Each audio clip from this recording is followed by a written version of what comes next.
And it was not just the creation side, which is fun. Everyone can create, learn MidJourney, but really was, I did this for creative and marketing teams to help sort of them get to the next phase of whatever this is, wherever we're going. You got to start somewhere. And most of the time, as soon as people get a taste and they see how good it works and they see how good everyone is with it, it's like they want more. And then you want more. And it's like, where else can it go? Finding truth away from home.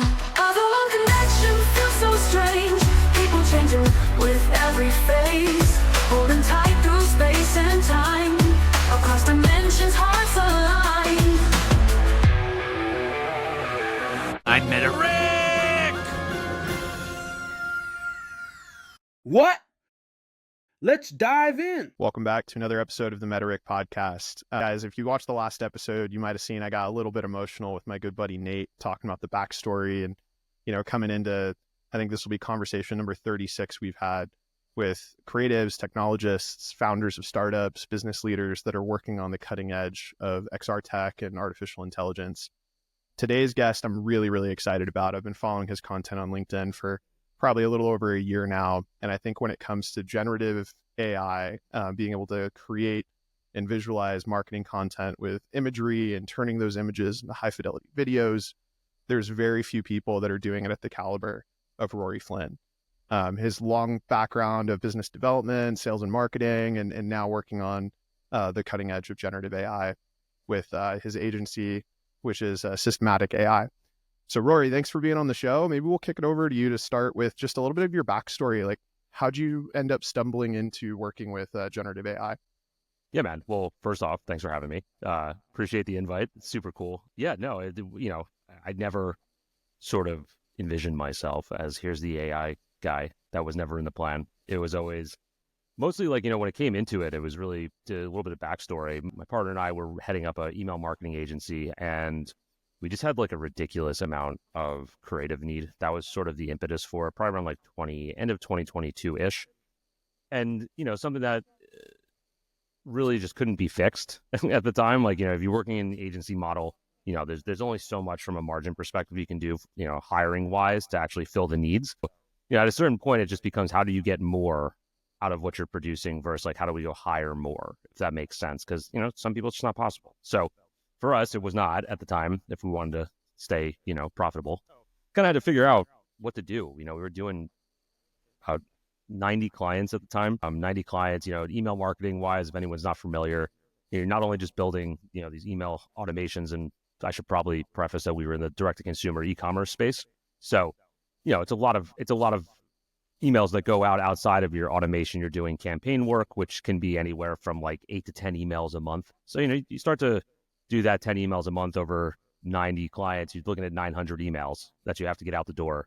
And at a certain point, clients have revisions and they have different, things that they need to pass through approvals, and stuff gets back and forth all the time. So it gets tough to kind of keep up with that when you're doing 2,000-3,000, emails a month, just based on the amount of revisions. So we had to figure out a way to sort of get more production there. And our initial solve was MidJourney. And that was kind of a way for us to take assets from the brands that we were working with, like reverse engineer them so we could kind of get the brand aesthetic and then like build out different things for storytelling purposes, right? So for example, work with a salad dressing brand.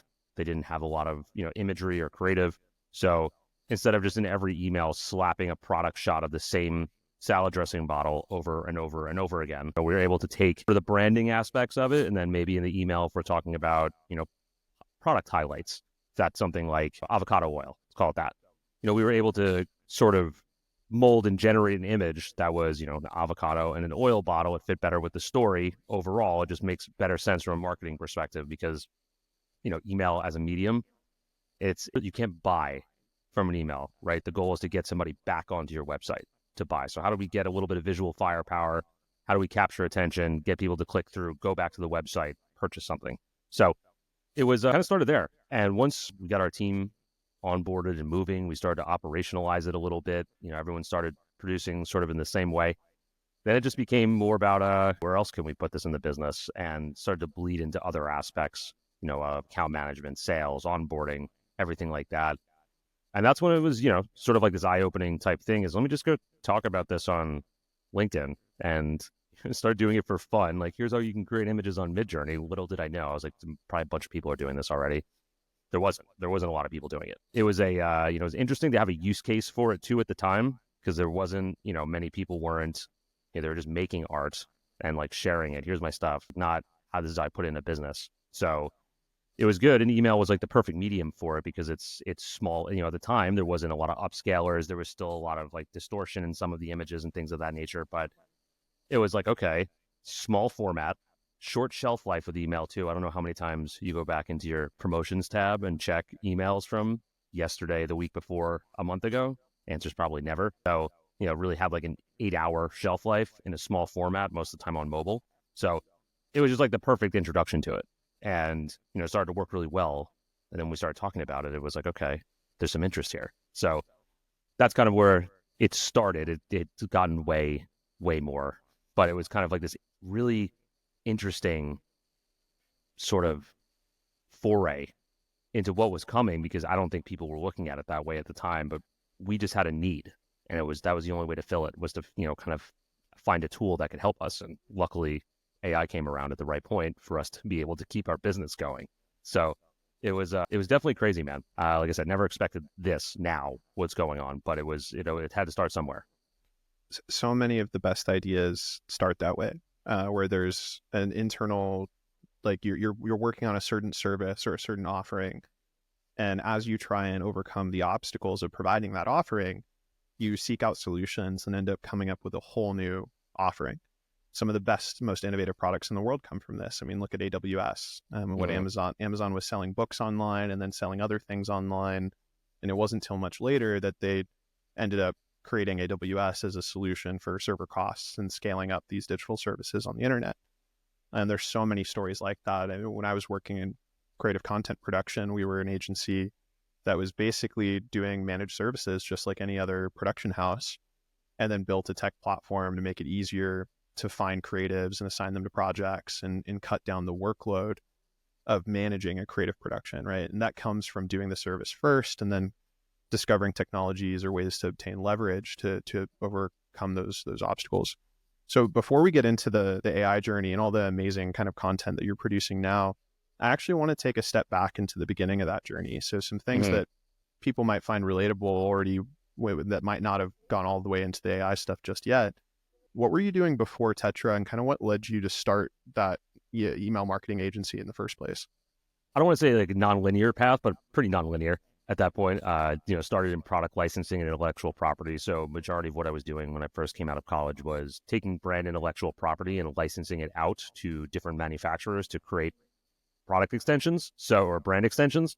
Simply meaning, like, my first client out of college was the Girl Scouts of the USA, right? So we managed the cookie IP for them. So we would go and pitch an idea to Unilever and say, okay, do you guys want to have like a Girl Scout cookie flavored ice cream? And then like we'd figure out, basically how to launch the product, essentially, number one. We'd design everything, we'd get everything sort of like packaged up and ready to go to market, and then, watch it go to market, get it, launched into retail, and then just collect royalties on the back end. That was interesting. I left that world, I stayed in that world. I went to go represent Skinny Girl. I don't know if anyone listening here is familiar with that. They were a company of Bethany Frankel, who was a Real Housewife of New York. So I worked for a Real Housewife of New York for a couple of years there, left that, and then went into freelance. And it was kind of, my story is, like I said, all over the place. I think I had an overinflated view of my skill set after running Skinny Girl, and, couldn't find a job that really fit what I wanted to do, or, maybe I just wasn't a good fit for anyone else. But, I was like, okay, what can I do? I'll do social media. So I started doing social media. I wasn't getting any clients. What I started to do then was build, theme pages. I was like, I'll just build theme pages and like show people that I can grow accounts, which is how I ended up getting my first client, which, his name was Phil. And Phil was actually the owner of Tetra, and he brought me on later back to kind of like do sales for him, which I was, at the time I was still doing, maybe had about 4 different jobs in freelance, graphic design, social media, some various like sales gigs that I was just taking to try and get money. And then before you know it, he was just like, just come do sales for me. And I was like, sure. Sounds pretty good. You hired me. We have a pretty pretty interesting relationship. I like to say that he fired me from the first company that was doing social media for him. He says he folded the company, so he technically didn't fire me. But I was like, dude, you fired me. But then he hired me back for his email marketing company, and that was where it all started to take off, because it was really, different going from creative and design and intellectual property into just straight sales. Like, we were selling email marketing services, like B2B services. That was where it got, really schooled in sales. We took a bunch of calls. It started, being more so about how do we work together. And luckily, Phil and I were good friends, so we could talk about stuff like, how do we craft this offer, because what this isn't hitting with the audience right now. We were driving leads from Facebook into like a book a call style funnel. And, we had a lot of volume of calls, but, again, it was always about the offer at the end of the day and how we could fulfill on it. So we were molding, manipulating there, just moving really quick when I think a lot of businesses and agencies were not able to, because number one, they didn't have the lead flow to test this stuff on. So we were, going about it a little bit of a different way. And it really just, it made us rock solid at selling our offer. And then before you know it, we had too many clients and we didn't have enough, sort of back work to fulfill everything. And that's where the AI came into it. So, we kind of created the problem ourselves. I think it's a problem that a lot of people would like to have, but it was something that, we didn't expect.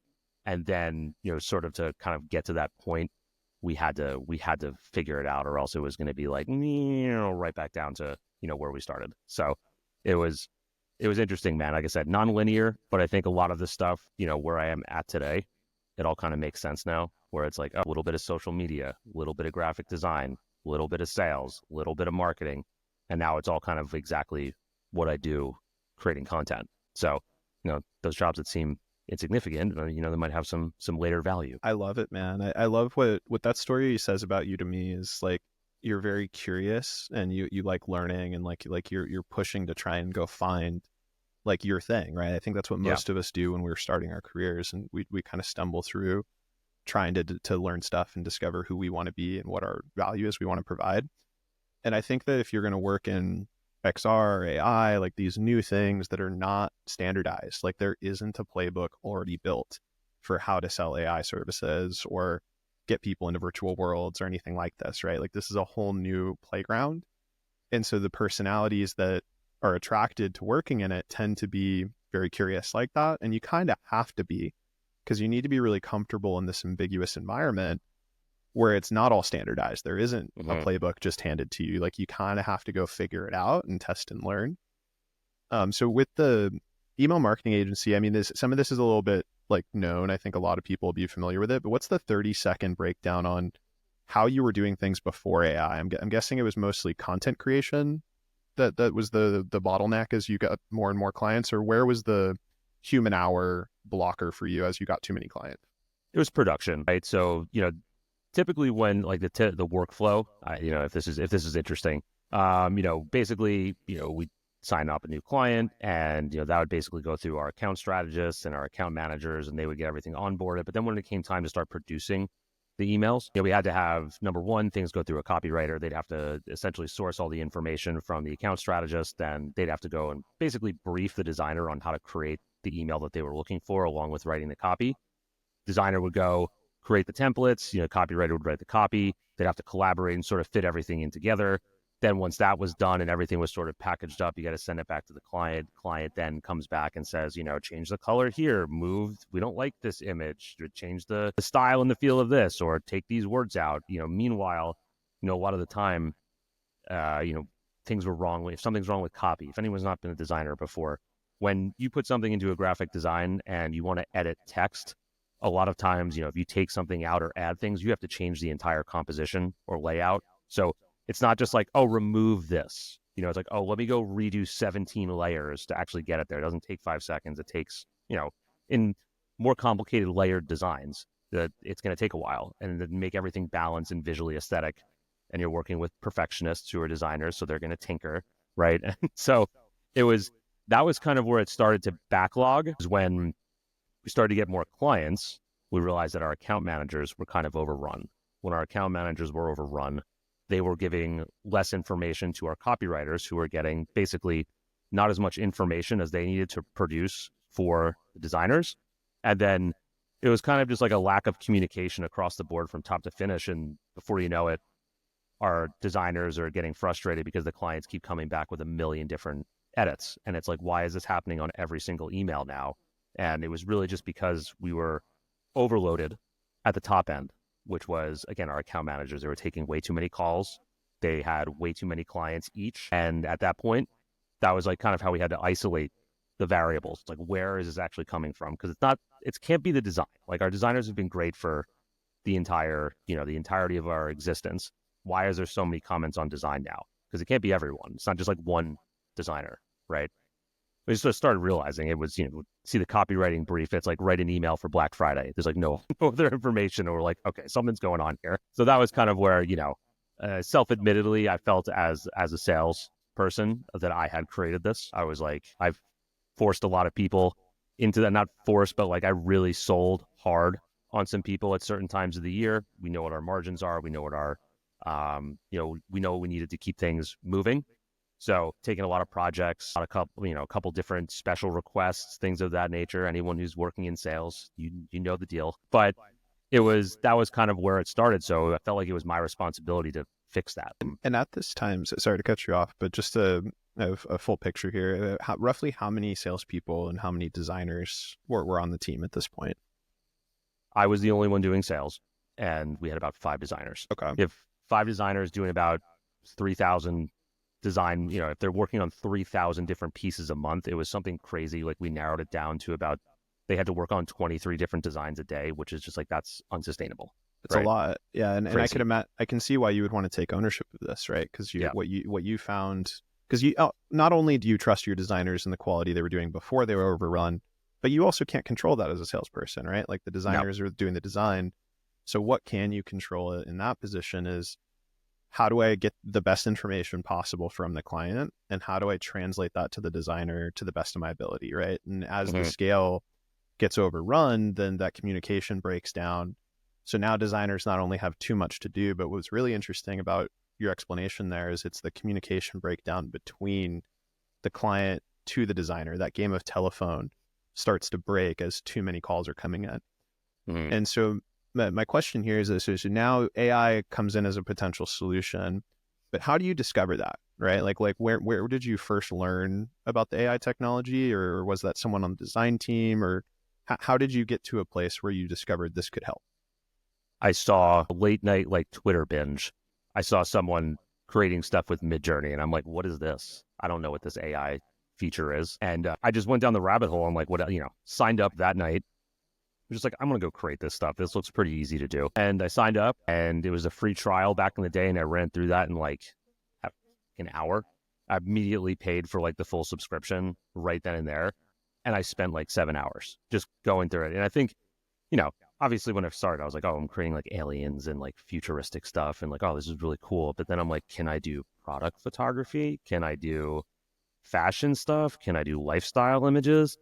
And then it was, okay, I can get really close to something that's like photorealistic almost. Like, I just have to keep going. So it started as like a personal thing for me. I just got really interested, graphic designer, social media, my head's spinning. And I'm like, this is crazy. Real quick, at what point is that? Because the AI has moved so quickly. There's been so many iterations. Like, at what stage did you hear about MidJourney? Like, end of MidJourney version 3, starting MidJourney version 4. So like November, like I said, like November of 22-ish.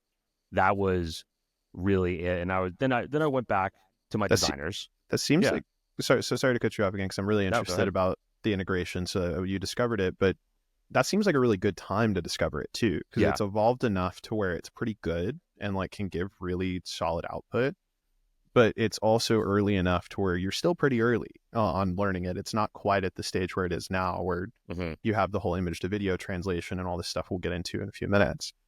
So that's amazing. It seems like you stumbled upon this little kind of personal pile of gold, and then I can picture an aha moment of like, this is something to bring to the business. So I think you were about to get into that of now that you've discovered this, how do you integrate it with your design team? So the hardest part, right, was like, here, I'm going to go tell 5 people who are just slammed. And if anyone's familiar with what it's like during Black Friday, Cyber Monday through Christmas in the direct to consumer world, it is just overtime. It's like your Super Bowl. Those are those 3 or 4 weeks where it is just volume, crazy clients, all the shit. And that was like, how am I going to go tell 5 people, you guys got to learn something else right now? Like, here, do your work, but learn this new tool. So I took it upon myself where I was like, I have to go and learn this, and I'll create the material. I'll figure out if we can do it. I'll waste, my time, not waste, but I will spend my time trying to do it. And then if it can get us somewhere, then we'll start to really blow it out. And luckily I had one team member, Steven, on my team, who just like saw it the same time that I did. Like when I was like, dude, you have to see this. This is crazy what we can do. And, even back then it was way easier than it is now. I was like, email marketing template design, and it would pop up in there and it would be like a fully designed email. Granted, the words and the images were jacked up, but the template was there. I was like, can you take this into, I know you can take this into Photoshop and like do this and kind of like restructure some of the templates and things like that. Because templates is always an issue as well for, when you're doing so many, because sometimes your templates don't work. Got to have different ones. They take forever. So that was another really thing. This is really cool. So the way in which you started using it, like you have, and this is the way most new things get adopted, right? If someone takes time outside of their day-to-day responsibilities to go learn it, validate it, become knowledgeable enough on it to then share it internally and kind of gather some buy-in, finding that additional stakeholder that has a little bit of influence or directly correlates the value that it gives, is willing to hear you out about it, right? That's the way most adoption happens, regardless of size of company or type of technology that you're introducing. But what's interesting is the specific use case, again, tying back to like what you can control. Like your variables are how you communicate with your designers to give them as much power as possible to create the best designs. So it sounds like what you were doing is you were using MidJourney to close the skill gap so you could get mockups that were as close to what you understood the client wants. And then you'd pass those mockups to the designer to then iterate and create like a final version. Is that kind of the workflow you ended up creating? Yeah, even if it was just for inspiration for them to be like, oh, that looks like a cool template, I can go recreate that now instead of using like the ideation bandwidth, which they didn't have to like play. The creative workflow is very different for every person, but I think a lot of people start with blank canvas, and then it's like, how do I get to something that's like usable for the client? Especially when you have new clients that are coming in the door, you don't have a lot of experience to work with what they like, what they don't like. Going in there and generating a bunch of different email templates and being like, oh, these look kind of like the brand, like what they would like. Now I can just go, translate that into Photoshop, cut out the pieces that aren't good, layer back in or layer over what's going on in there, or just replicate just based on what that looks like. So that was one real way that we started, and it was the way with, I said this is kind of like the movie Inception, right? Like you get one seed planted and the idea starts to grow. But it was a little bit harder, honestly, to kind of get everyone moving on it. And I had to take a different approach, just knowing as a graphic designer, everyone was like, I can't do full designs, so why would I use it? And I'm like, this is not you're not seeing it. You're not seeing what I'm talking about. Like as someone who used to work in graphic design, you're building things in multiple layers, right? So you're in Photoshop, you're layering this on top of this, you're fading the opacity on this, you're trimming it, kind of like a surgeon, like when someone tears like a ligament in their knee, if they have to pull it from like, your arm and then like reattach it into your knee sort of thing. Like you're always doing things like that in graphic design.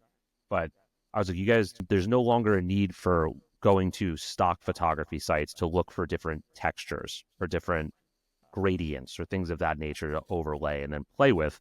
You can generate each piece of the graphic design within here the way you want it. So it was sort of like you're the farmer of your own ingredients, and then you're the chef who's putting the meal together. Once that took hold, it was like, oh, I don't have to go look through stock image sites for a grid pattern or, a basketball texture. I can just generate it here and then get it and see if it works and move. So like we cut that sort of, search gap down a lot, which is where a lot of designers spend their time. Stock photography sites. Well, that's such a tangible time saver, right? Yeah. Is like, I remember, and I can speak from personal experience on this. When I worked in the photo video production world, like we lived off of the world of creative briefs, right? Mm-hmm. Every single production starts with the brief. And if you don't align with your client on the brief, it's going to create so many issues further down the production cycle.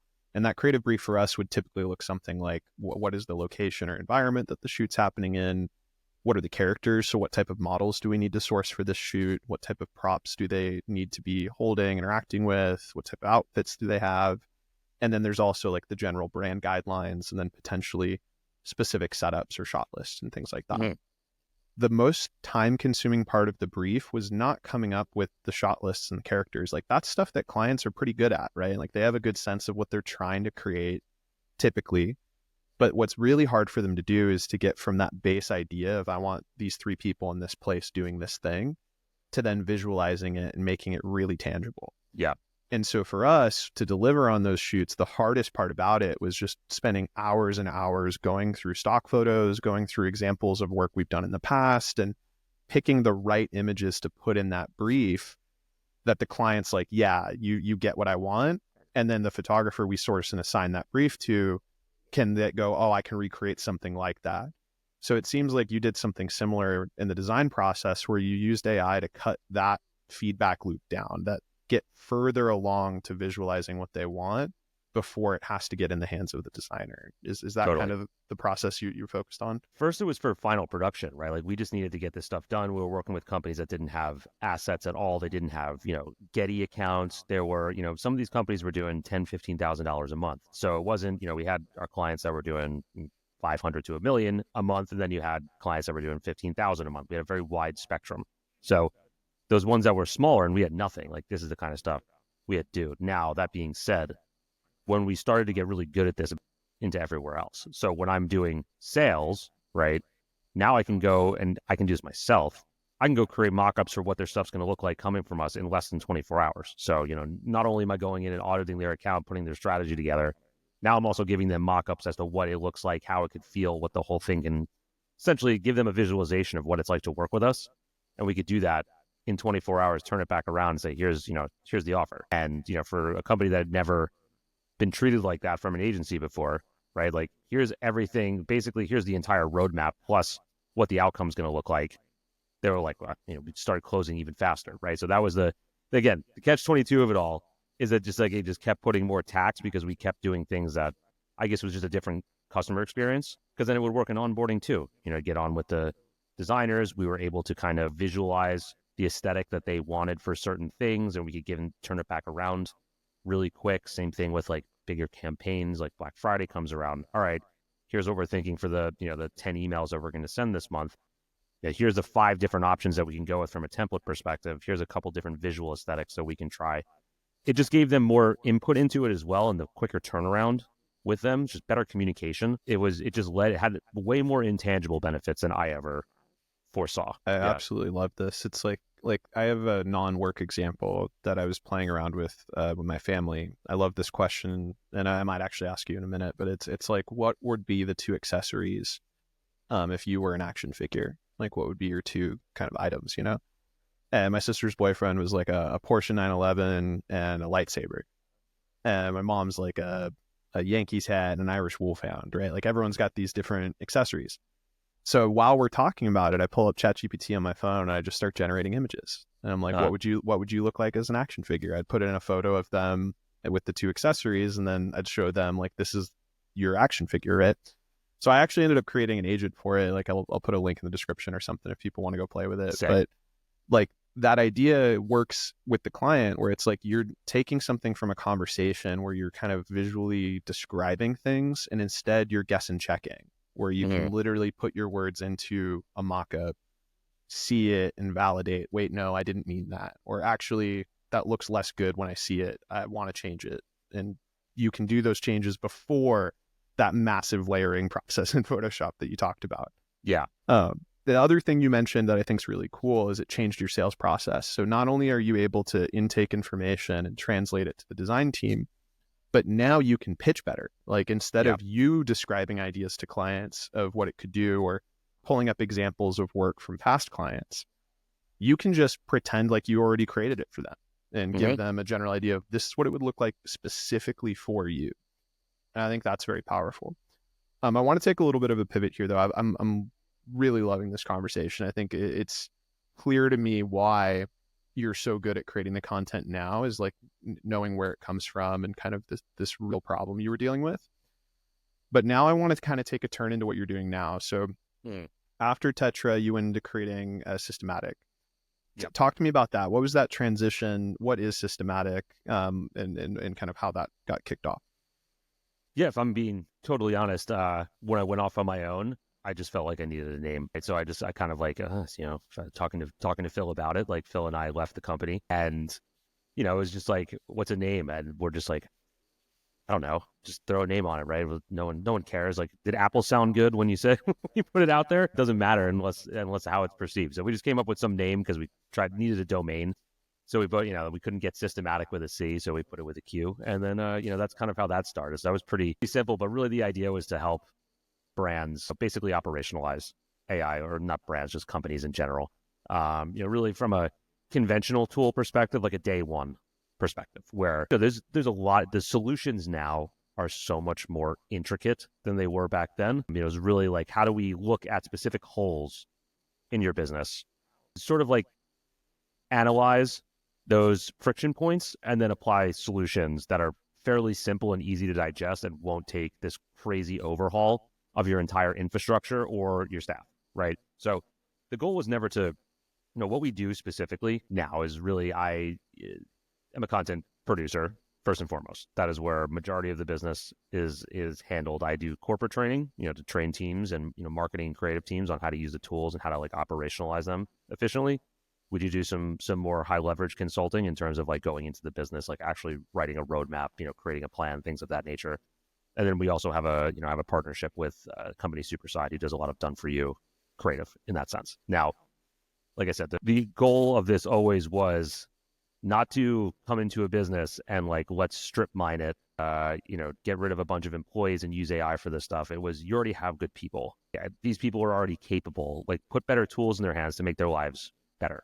And like to make, because it's symbiotic, again, so you can do more. I'm not saying work everyone into the ground, but some of this stuff can be alleviated off their plate. And I always come back to kind of like my own personal sort of situation of being the one that created the problem. So having to fix it and understanding how I put people in that position. And I'm not the only one, I guarantee it. So, I really still, the ethos to this day is like, that's why I like to do this. That's why I want to help people do this, because designers, to me, pretty much, this is just my own bias perspective, they're the most underappreciated and the most valued portion of so many businesses, and they don't even know it. Like, it's always just like the creatives feel like they just get, they're the nail that gets hammered down. They have big ideas. A lot of times, you go and create this beautiful, visually stunning thing, and it's like a Michelin star meal. And then by the time it comes back from a client, it looks like a McDonald's hamburger, and you're like dead inside because you put so much like emotion into it. But like I said, what are these businesses, what are these brands without exceptional visuals nowadays? And they have so much power and they have so much talent. But, I think they just need to be basically empowered a little bit to use these tools and get even more creative than they already are. From designing of the actual products that we purchase and interact with, to the positioning and marketing of how we tell the story about them. Mm-hmm. Design is the core of everything. And I think it's often the latest, like a big mistake that founders will make when they start companies is they look for a technologist and like a marketing biz dev and then maybe like a finance person. That typically is like the three priorities. And I think creative is often overlooked of like a really strong creative founder or an early first design hire. Mm-hmm. So many founders I talk to express that mistake of, I wish I hired a designer 6 months earlier or a year earlier. It would have been so helpful to tell our stories much more effectively, right? And so I think these tools help close that skill gap. But I think the real thing that they do is they let one designer do an entire team's worth of work. And so being able to expand the amount of bandwidth they have is like the real superpower here. So it sounds like with Systematic, there's kind of two camps here. There's your content creation, and then there's being able to advise companies on, hey, I use these tools all the time. I created a workflow for this in my previous company. Let me share what I've learned with you and help you do the same thing. I want to start with the content creation piece. I've been really curious about this concept of B2B content creation or creating content on a platform like LinkedIn. most people on LinkedIn, even people with strong followings, we're talking like tens or hundreds of likes and handfuls of comments, right? Even people that are like in the top 10% of creators on LinkedIn.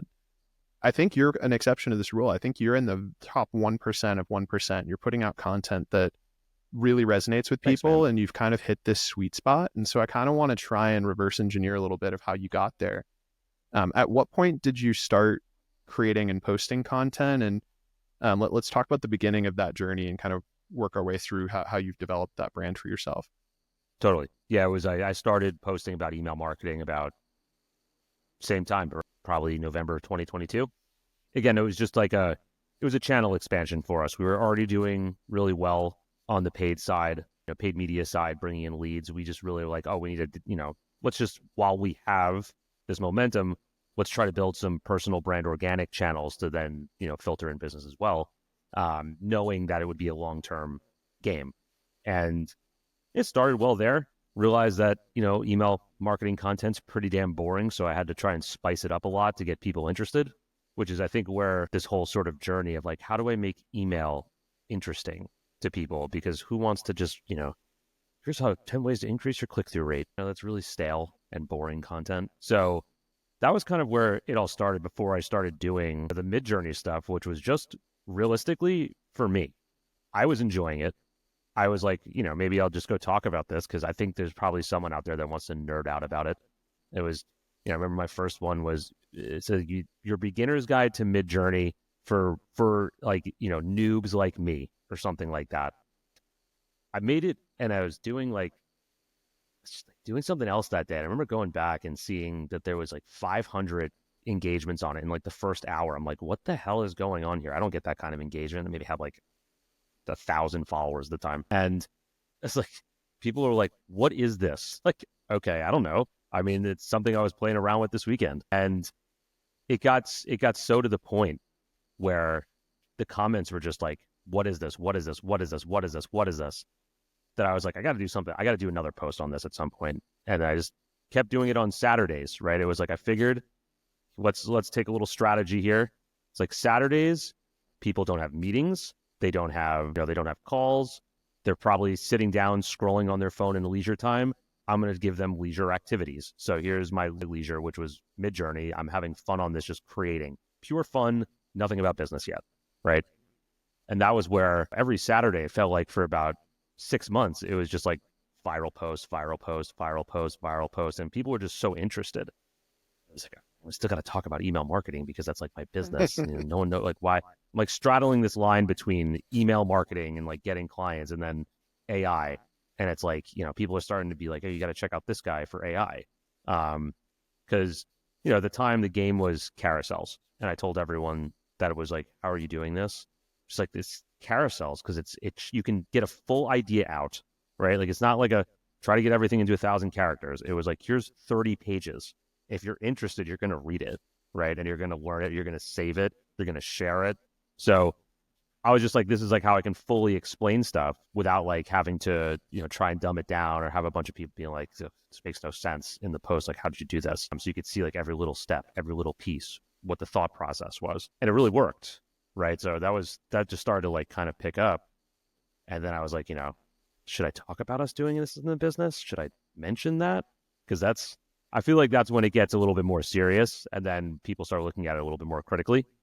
So, started doing that a little bit, not too much, but yeah, that was kind of the jump point was that first, I'll never forget that first post and just seeing the reaction to it. And then if I'm going to keep doing these beginner's guides, like here's how you use it. Because we were already using it in the business at that point for a while. I just didn't think that people would be that interested. And then they were. But that was how those beginner's guides started to come about. And then really from there, it's like, okay, I have to really learn this tool from like a granular level if I want to explain this. And now people are following to like actual, to actually like read this stuff and they're interested in it. It's again, like another like responsibility. The more people you get that are listening to you, it feels like the more, like you can't stray and just like give your own sort of thoughts and opinions on things. Like there has to be some facts there, right? So that was kind of where it led me to actually get better at the tool because I had to really go into it and find the really granular details and figure out how to, completely make prompting an operational process that everyone could translate to everyone. So the content forced me to get better at the tool, which then forced me to get better in the business. So it was like kind of like a symbiotic thing.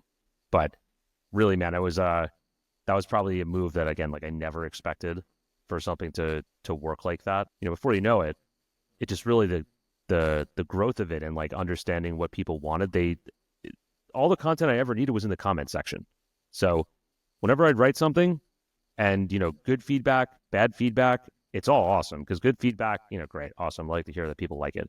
Bad feedback is most of the time like calling out the things that you did wrong or you didn't think about, or, what, ethically is wrong with this. So I was like, oh, this is all good. Like I take this and apply it. But the best was the questions.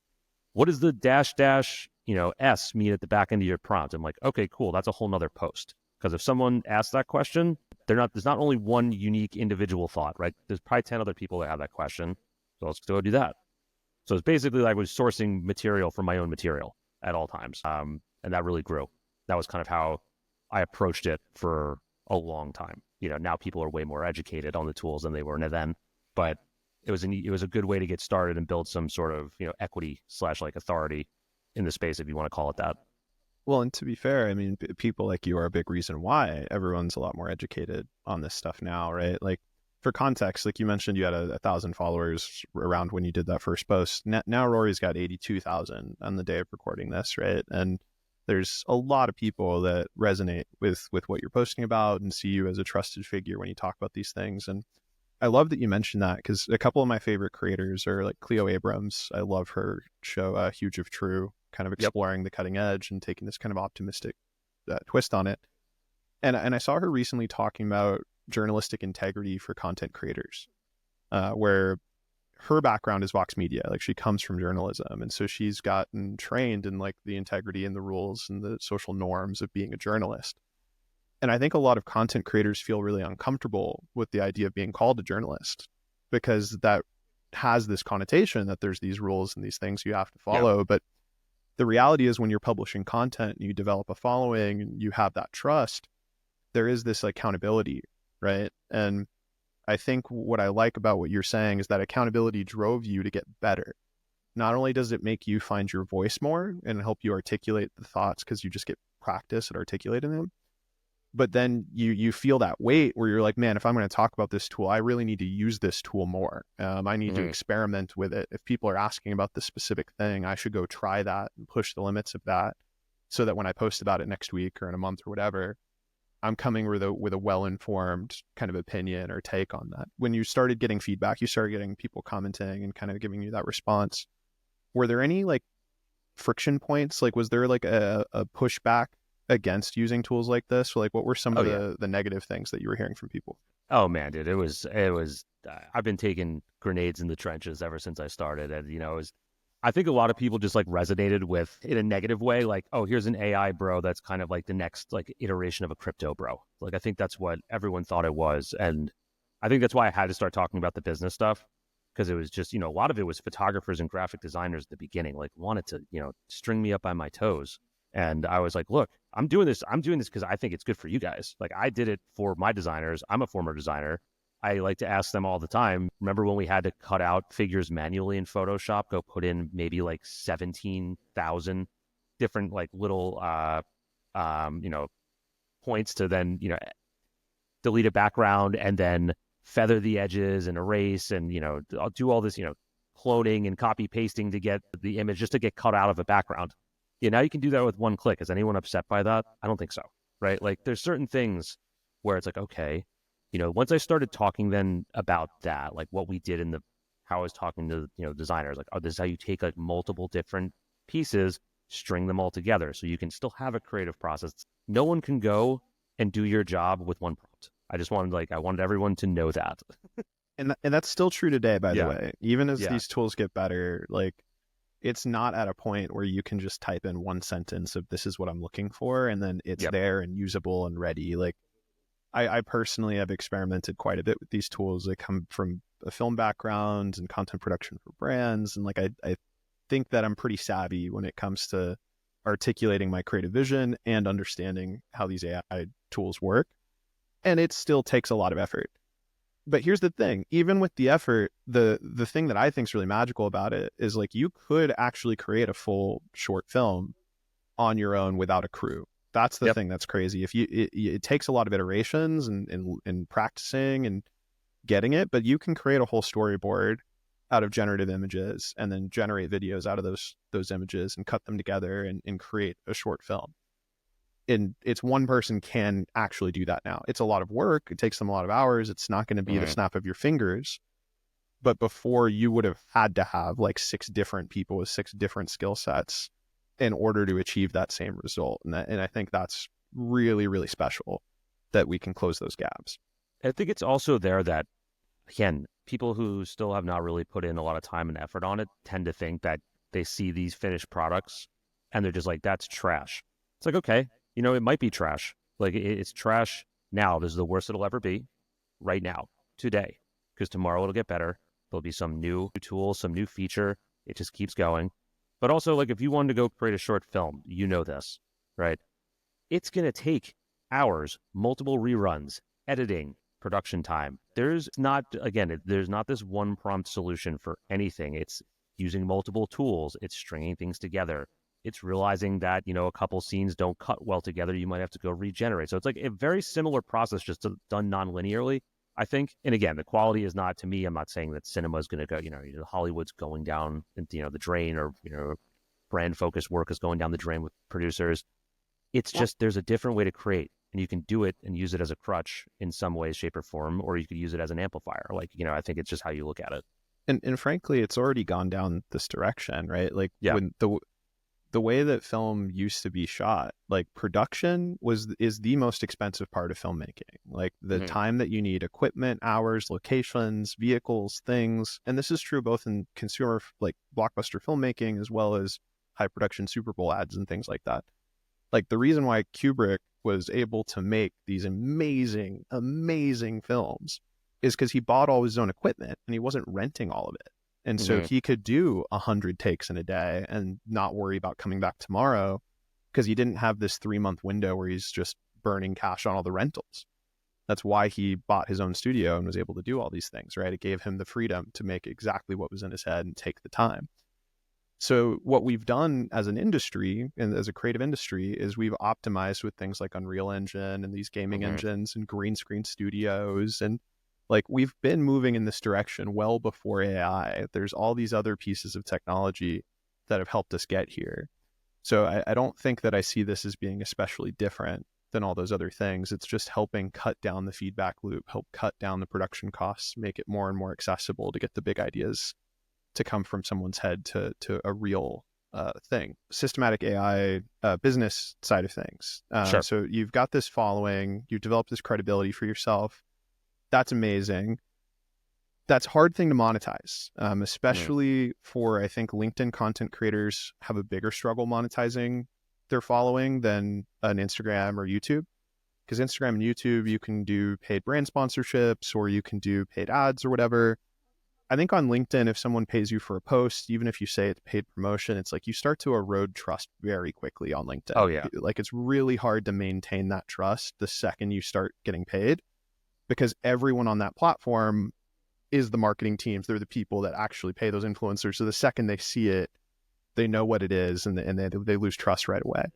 So I wonder, like, it seems like you're taking your knowledge and monetizing it that way, where it's more of a consultative service. But maybe you could talk me through the monetization piece and kind of the business model. Totally. Yeah. So there's a couple prongs to this. Number one, I've always felt weird about brand sponsorships and paid posts. I don't do them. So I've never done one for any brand, because I just don't feel like that's, even when I had 4,000 followers, 5,000 followers, where I would be like, yes, please pay me for something. I just don't feel like that's genuine, and I wouldn't write the best content, and I'm not going to recommend using a tool if I wouldn't use it myself. So unfortunately, the tool that I have chosen to be like my holy grail has no sort of affiliate program, has nothing, get no value from it other than talking about it. So yeah, I've always felt like that was something that I just couldn't do. It's just not for me. If I like something, I'll talk about it. I'll use it, like you said, like show sort of tutorials on how to go through it, how to think about it, how to sort of like try to break the tools, also like push it to the link. or push it to the brink to see if it can actually do something that you're looking for. But in the monetization piece, this is where, again, like these whole thing starts to feel like it's kind of full circle. Because I had such a background in e-commerce and email marketing, I was like, I know how to sell content because this is what I do. This is like, I've done this. Like, how do I basically take, if I have an audience, which I can consider top of funnel, which is LinkedIn, right? How do I, if LinkedIn bans me tomorrow, which has happened, I lose all the followers. So what do? Take them off platform. Have to do that via, how do I get them on a newsletter or an email list, something along those lines, because that's a own channel. Then I have that email list and I can, market to that as I please without the algorithm or without, any sort of bans or restrictions, unless I go and, screw with Google and, like spam people too much, but I wouldn't do that because with my email marketing background. So that was like the interesting piece, but it was like, how do I get people to sign up for this? Because it's really hard to ask people just to like sign up. Like, just sign up, please. Like, it sounds so desperate to me most of the time. There's got to be some sort of value exchange. So what I started doing was I started using this platform called Gumroad. And Gumroad is just a place for digital content to be housed. It's like an e-commerce sort of hub for that. Anyone can create a profile, put things up there, sell it, create free downloads. So I was like, all right, basically what I'll do is when I do these carousels, right? Every time I do this carousel, I would just make it a free download. So I'd put it on Gumroad, but the hook there to get people was, I was very open about this from the beginning. I don't know why people were so gated about my prompts. Like, here's the images. Well, what's your prompt? I can't. I'm like, well, if you search on MidJourney, you can find it majority of the time. But it was one of those things where I'm like, I'm just going to open the vault. Here's every prompt. Here's every time I was going through and describing a piece in my carousel. Here's the prompt that I use. Here's the parameter settings that I used. Everything. So, that was just PDF form. But I know people wanted to go and copy and use some of the stuff that I was doing. So basically, the hook there is you get the free download. Plus, I will do a plain text version so you can copy paste this stuff and utilize it that way. I love that because it's like they already resonate with your content. They like the output, and then it's basically like, now come to my own channel and I'll give you the input that helped me get to this thing you already appreciate. Yeah, that's you can very see cool. So it's not BS. It's not like, oh, you get to the prompt and it was like, man in a car. You're welcome.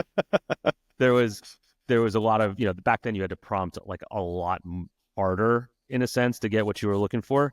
So I was like, okay, now that I've done that, now we start creating like a little bit of a relationship. People start referencing that stuff. And then it's like, what other kind of content can I produce? So that was, once I started going down the Gumroad path, I was like, oh, okay, now let me take my other marketing skill set into account here, which was email marketing. So how do I build, these are all basically essentially lead magnets. Now, how do I build automation off that? What type of pieces can lead to other type of pieces? What type of pieces, or what's the end goal for me? Do I have a larger product that I can sell? Start with a lead magnet, sell a larger product, nurture in what way specifically? So, once I started optimizing Gumroad, that was really the next level for me. Like, okay, now, here's a cheat sheet I downloaded. If you downloaded a cheat sheet, you're going to get a 3 email drip with, here's another high value PDF that I've created. Here's another high value PDF that I created. Buy my paid course. So it was a way to sort of string together an entire pipeline. And from there, I'm utilizing ChatGPT and things of that nature to analyze different cross-sell opportunities and, what people buy most in sequence. How often do people buy? How often do people go from free purchase to paid download? Then I can start to build automation around that once I know sort of some of these underlying metrics. And that was a way for me to get off the ground. That's when it started to become like, okay, this is sustainable. I can sell content and that can be good enough for the time being, as long as I drive traffic from top of funnel, which is my account, which means I have to produce really good value, because then that value also has to be available for download. That also has to be enough for people to say like, yes, I will buy something from you. So what type of volume, and I understand it's totally okay if you don't feel comfortable answering this, but I'm curious what type of volume you get from something like that. Like, is that a 6-figure income? Is that like just kind of scraping by, or like how much revenue do you get from something like that? It was a long build to get there. So I initially gave away everything for free for about 5 months. I didn't charge a single thing. It was only people who donated that gave me money. But that was the values, because I built an email list. So when it was time for me to launch something that was paid or a bigger product, people had already had so much of my content that they just purchased. People had already downloaded everything I'd ever had, and they still purchased things. And they were just like, I just want to support. I was like, this is so cool. I launched my course about 6 months ago, like a full video course.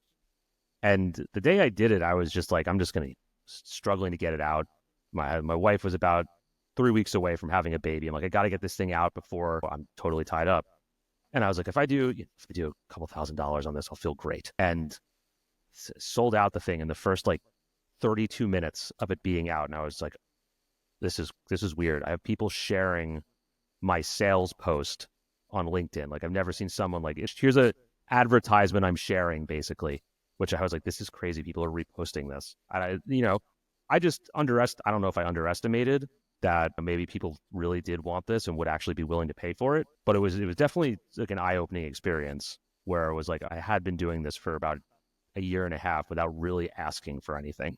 That was the first time I asked. And I always had a feeling like, if you have the means to build up that much equity, right? If you have the runway, if you're trying to do this right now and start making money, like immediately, the moment you get on social media and start posting content, I don't know if it would have worked the same, but because there was like that long distance runway to get there, then it was like, okay, like finally it felt like I had built up like a dam worth of equity. And then I finally like opened the floodgates, but it took patience to do that. A lot of people asking me, why aren't you monetizing? You should be charging for this, blah, blah, blah. I'm like, I think the time will come when I'm ready to, when I know I have something really awesome. But that's just the content side, that's just the content side.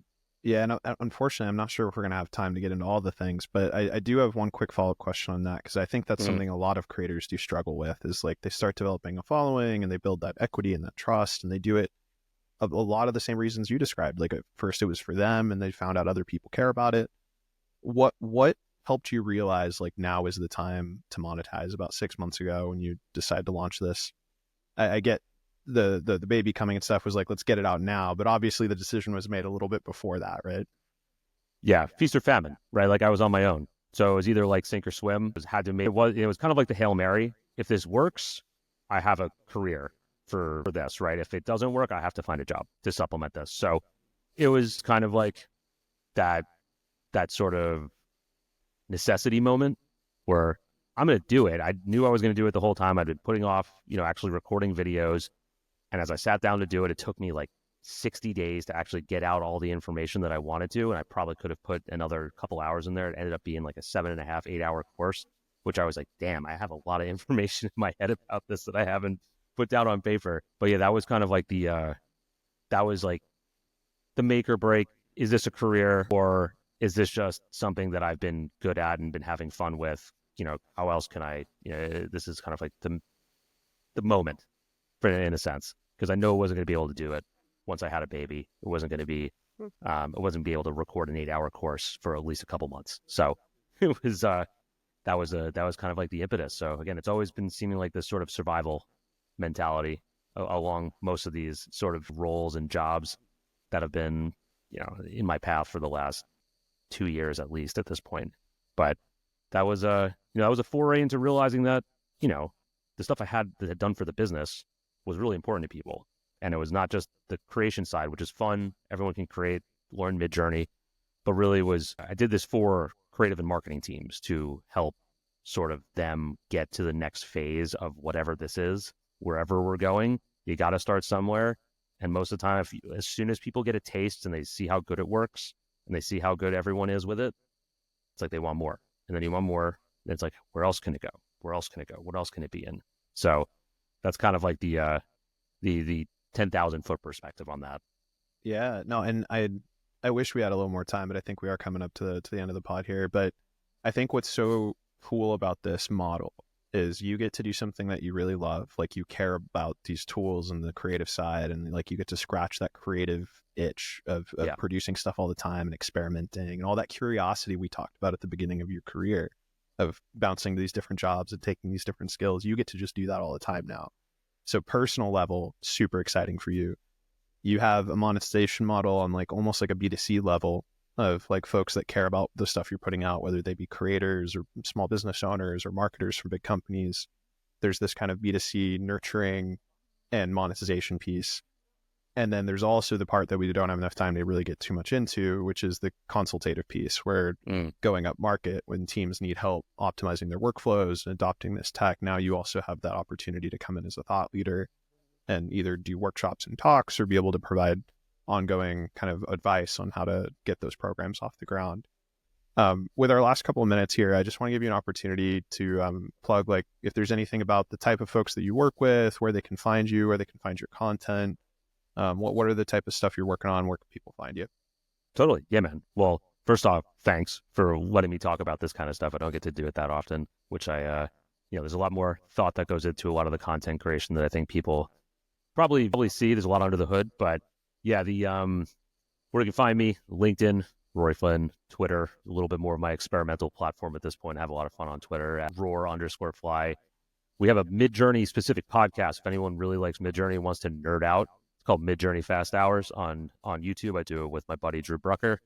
And for anyone that's interested in kind of what we're doing from a corporate level perspective, most of the time what we're doing is starting with some corporate training or, workshops, depending on what is useful for your team. Mostly we're focusing on taking creative and marketing teams from beginner to at least intermediate/low level expert in a very short period of time, focusing on things most of the time, in terms of like storyboarding, taking initial concepts and turning them into at least production from a video standpoint. So we focus on MidJourney and Runway in that capacity, oftentimes doing anywhere from 2 to 4 hour workshops, depending on what the team's needs are, skill level, things like that. But yeah, we have try to have fun with it, try to really bring as much value to those as possible. So that's a little bit more of the entry level versus the consulting stuff. That's, really high level. We have hundreds of employees. How are we going to kind of, make this shift into an AI centric model? That's way more open ended in a sense than the corporate training stuff is. But yeah, man, I could probably talk to you for like 17 hours about this stuff. It's so much fun. But I appreciate the opportunity. As you keep developing the business, I'd love to do a part 2 to this, maybe in 6 months or a year, and kind of check in on the growth trajectory and where it's going. Maybe dive a little deeper onto that other piece of the business we didn't have time for. But yeah, everybody, I'm going to throw those links in the description. Rory's awesome. If you want to learn more about generative AI and these tools, he's a great trusted resource. But then also, if you just love seeing really cool visual content in your newsfeed, he puts out some really, really cool stuff, guys. So definitely give him a follow. And that's the pod.